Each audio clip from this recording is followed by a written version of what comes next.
आपकी कंगाली का, आपके फूटे नसीब का केवल और केवल यह एक कारण है, और वह है आपके ही घर में पड़ी हुई यह तीन चीजें जो रोजाना आपको धीरे धीरे कंगाल बना रही है, आपको अंदर ही अंदर खोखला कर रही है, आपके पूरे घर परिवार के ऊपर काले साए के जैसे मंडरा रही है।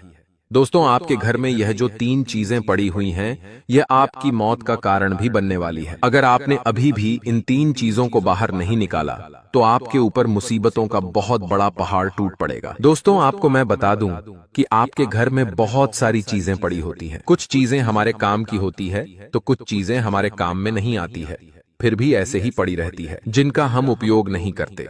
और कुछ चीजें ऐसी होती हैं जिसमें नकारात्मक शक्तियों का वास होता है, जो अपने अंदर नकारात्मक शक्तियों को खींचती है। यानी कि जैसे कि प्रेत आत्माएं हो गई, बाधाएं हो गई, साथ ही साथ टोने टोट के इन सबको अपनी ओर खींचती है, जिससे जिंदगी पर बहुत बड़ा असर पड़ता है। घर परिवार में कंगाली और बर्बादी छा जाती है। इंसान एक RS1 के लिए तरसता है। इंसान बीमारी से बहुत ज्यादा जूझता है, कर्ज बढ़ जाता है, खुशियों को तरस जाता है। दोस्तों, अगर यह चीजों के बारे में इंसान को पता ना हो, तो धीरे धीरे यह चीज उसके पूरे परिवार को कंगाल और बर्बाद करके रख देती है, यहां तक कि सड़क पर आना पड़ जाता है। तो दोस्तों, आपको मैं बता दूं कि अगर आपने अभी भी इन चीजों को अपने घर से बाहर नहीं निकाला, तो यह आपका काल बन जाएगी। दोस्तों, मुझे पता है कि आप पिछले कई महीनों, कई सालों से बहुत परेशान चल रहे हैं। आपके पास पैसा आता तो है, लेकिन पैसा टिकता नहीं है। साथ ही साथ कभी कभी आपके जीवन में परेशानियां इतनी बढ़ जाती हैं कि आपको केवल और केवल एक ही रास्ता दिखता है, और वह है आत्महत्या का, मर जाने का। लेकिन दोस्तों, ऐसा बिल्कुल नहीं करना है, क्योंकि आज हम आप लोगों के लिए, इसलिए दोस्तों, इन चीजों को घर से बाहर निकालना बहुत ज्यादा जरूरी है। आगे बढ़ो। उससे पहले आपसे इतना सा कहूंगा दोस्तों कि देखिए, हम रोजाना कई ऐसे कार्य करते हैं जिससे हमारी जिंदगी पर बुरा असर पड़ता है, और आपको मैं इतना बता रहा हूं कि बाकासा एक चाय, आप भी रोजाना कई सारी गलतियां कर रहे हैं, जिससे आपके जीवन पर बहुत बुरा असर पड़ रहा है। हम सोचते हैं कि हम कुछ बुरा नहीं कर रहे हैं, हम कुछ गलत नहीं कर रहे हैं, लेकिन ऐसा नहीं होता है। हमें पता भी नहीं होता, और हम बहुत सी गलतियां करते हैं। उसमें से एक सबसे बड़ी गलती है, और वह यह है कि आपके ही घर में, जी हां दोस्तों, आपके ही घर में कुछ ऐसी चीजें पड़ी हैं जिससे आपकी जिंदगी बद से बदतर होती जा रही है, और आज मैं उन चीजों के बारे में आपको बताऊंगा। इसलिए सबसे पहले वीडियो को लाइक कर दीजिए। देखिए, इतनी महत्वपूर्ण वीडियो बनाई है आप लोगों के लिए, तो कृपया करके वीडियो को लाइक कर दीजिए, और अभी के अभी वीडियो को लाइक करके नीचे कमेंट बॉक्स में जय जय श्री राम जरूर लिखिएगा। साथ ही हर हर महादेव भी जरूर लिखिएगा। अगले 24 घंटे में आपको बड़ी खुशखबरी मिलेगी। तो आइए दोस्तों, जानते हैं कि आखिर क्या संकेत मिल रहे हैं ग्रह गोचर द्वारा, और आपको कौन सी उन चीजों को घर से बाहर करना है। दोस्तों, बिल्कुल ध्यान से सुनिएगा, लेकिन उससे पहले मैं आपको बता दूं कि देखिए, गणेश चतुर्थी का त्योहार आ रहा है। दोस्तों, गणेश चतुर्थी का त्योहार आ चुका है, और ऐसे में भगवान गणेश आपकी हर मनोकामना पूरी करें, आपके घर रिद्धि सिद्धि लेकर पधारे, आपके घर में खूब खुशियां बिखेरे। दोस्तों, लेकिन उसके लिए एक छोटा सा उपाय भी तो करना पड़ेगा।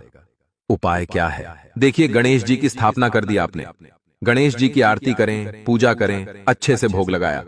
इसके बाद आपके घर में अगर एक छोटा सा बच्चा है,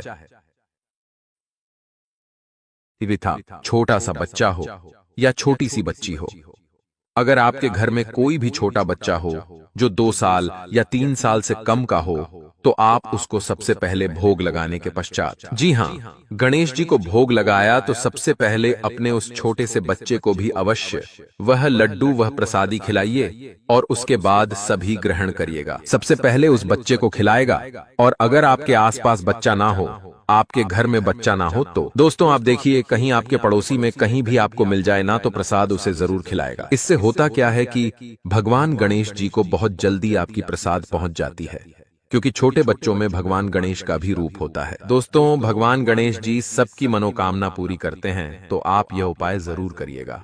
आइए दोस्तों, अब जो मैं बताऊं उसे बिल्कुल ध्यान से सुनिएगा। दोस्तों, आप एक सीधी सादी विचारधारा वाले इंसान हैं, आप केवल अपने काम से काम रखते हैं, और मेहनत से अपने जीवन को बदलना चाहते हैं। आप किसी के भी व्यक्तिगत जीवन में कोई हस्तक्षेप नहीं करते हैं और किसी के सुख दुख से आपको कोई लेना देना नहीं है। आप केवल अपनी जिंदगी में व्यस्त रहना चाहते हैं। लेकिन इन सब के बावजूद भी जब आप इतना साफ सुथरा और पवित्र हृदय लेकर घूमते हैं, तब भी आपके जीवन में इतने दुख और तकलीफें हैं, तो इस बात से आपका मन थोड़ा सा विचलित अवश्य रहता है। आपको लगता है कि आपने तो कभी किसी के साथ कुछ बुरा किया नहीं है, ना ही कभी किसी के साथ कोई अन्याय किया है, किसी को दुख तकलीफ और पीड़ाएं भी नहीं पहुंचाई हैं। फिर भगवान ने आपके जीवन में इतने दुख तकलीफ क्यों लिख दिए हैं? क्यों हर कदम पर एक नई मुसीबत, एक नई समस्या आपके लिए तैयार खड़ी रहती है? इन सब बातों ने आपको दिल ही दिल में बहुत दुखी कर रखा है। लेकिन दोस्तों, हम आपको बता दें कि जैसे आप हैं, वैसे इस संसार में और लोग नहीं हैं। मतलब कि आप अपने जीवन से मतलब रखते हैं, अपने सुख दुख से आपको लेना देना है, और दुनिया के लिए आप एक खुली किताब की तरह रहते हैं। आपके मन में किसी प्रकार का मैल नहीं है, इसलिए आप अपने दुख, तकलीफ, परेशानी और सुख और आने वाली भविष्य की योजनाओं को भी लोगों को खुले दिल से बता देते हैं। लेकिन हम आपको बता दें कि समाज में और दुनिया में लोग इस तरह से नहीं रहते हैं। अगर आज पीडीडी होस्ट की ही बात की जाए तो जरा जरा सी बातों पर लोग जलने लगते हैं और जानबूझकर ऐसी या थीरा देखी बाबी या कलैसी बेने या हरकतें और ऐसे कार्य करते हैं जिससे आपके जीवन में बाधाएं और परेशानियां उत्पन्न होने लगती हैं। अब दोस्तों, ध्यान से समझिए, आपके पीडीडी होस्ट में एक ऐसा इंसान है जो खुद भी परेशान रहता है, लेकिन उसे आपके जीवन में बहुत गहरी दिलचस्पी होती है। जी हाँ दोस्तों, आप जब भी हंसते हैं, मुस्कुराते हैं, तो उस इंसान के सीने पर सांप लौटते हैं और वह आपको सुखी नहीं देखना चाहता है। इस वजह से वह आपके दरवाजे पर कुछ न कुछ ऐसा करता रहता है जो आपके जीवन में भयंकर नकारात्मकता को आकर्षित कर रहा है। तो ध्यान से सुनिए। अब जैसे कि आपके घर के मुख्य दरवाजे के सामने कचरा डाल देना और उस कचरे में कोई ना कोई ऐसी चीज पाती होना जो कि भयंकर नकारात्मक ऊर्जा को आकर्षित करती है, जैसे कि पूजा पाठ की निर्माल्य सामग्री का, जली हुई पत्तियों का, पूजा में चढ़ाए हुए फूल पत्तियों का, या फिर किसी अन्य प्रकार की सामग्री जो सांप ने उसने अपने पूजा में प्रयोग की थी, उसे भी आपके घर के सामने कचरे के साथ डाल देना। यह देखने में एक सामान्य सी प्रक्रिया लगती है, लेकिन दोस्तों, यह एक भयंकर नकारात्मक शक्ति को आकर्षित करने वाली क्रिया है।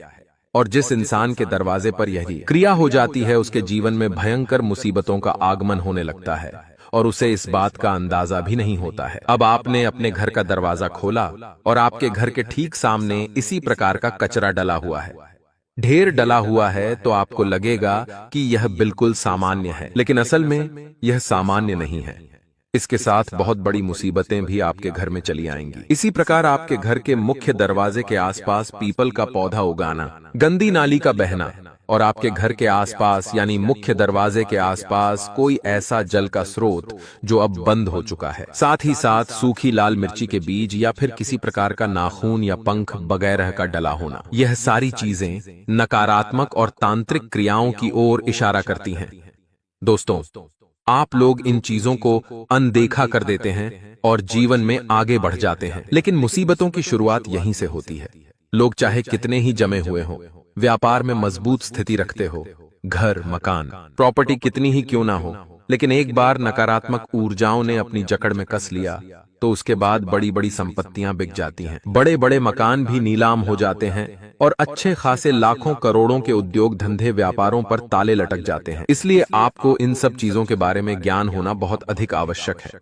आपने अक्सर यह देखा होगा कि जो बड़े बड़े उद्योगपति होते हैं, व्यापारी होते हैं या नेता या बड़े अधिकारी होते हैं, वे जरूर किसी न किसी संत, महात्मा या फिर ज्योतिषी के संपर्क में होते ही होते हैं। अब लोग इस बात के लिए उनका मजाक भी उड़ा लेते हैं कि देखो कितना बड़ा नेता है और इस बाबा के यहाँ, इस साधु सन्यासी के यहाँ चक्कर काट रहा है, इस आश्रम उस आश्रम घूम रहा है, इस ज्योतिषी से और उस पुजारी से घर में पूजा पाठ करवा रहा है। यानी कि इन सब कार्यों के लिए लोग ढोंग और ढकोसलेबाजी कह देते हैं और दूसरों का मजाक उड़ाते हैं। लेकिन आप खुद ही विचार करके देखिए कि जिस इंसान ने लाखों करोड़ों का बड़ा व्यापार खड़ा किया है, या जो राजनीति में उच्च पद तक पहुंचा है, मंत्री तक पहुंचा है, या फिर पढ़ लिख कर जो बड़ा उच्च अधिकारी बना है, क्या ये लोग सचमुच में मूर्ख हैं? आखिर इन्हें क्यों आवश्यकता पड़ जाती है इन लोगों की सलाह की?